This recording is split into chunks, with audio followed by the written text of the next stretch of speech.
farewell party ni US President Barack Obama. At talaga nga namang standing ovation na naman siya.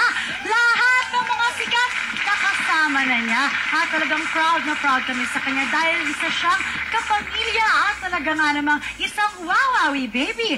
Para awitin ang mga favorite love songs ni Papi, sabay-sabay nating i-welcome si Charisse!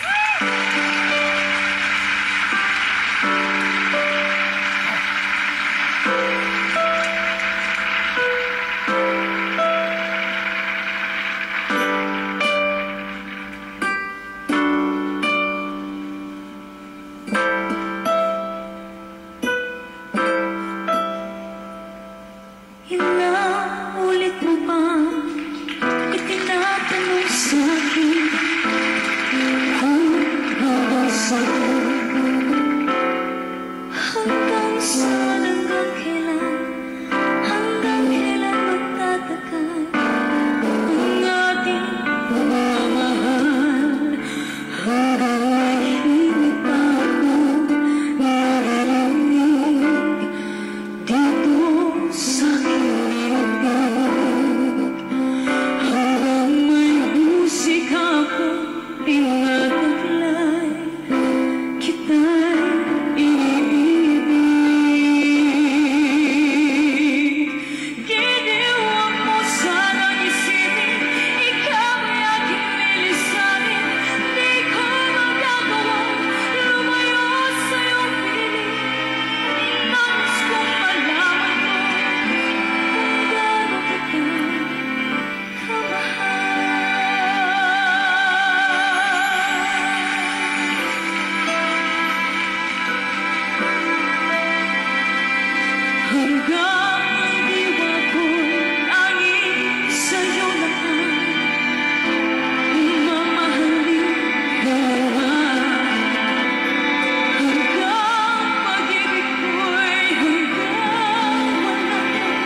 course, I'd like to thank Swing Sonata. Thank you so much. Sir, ma'am, thank you so much.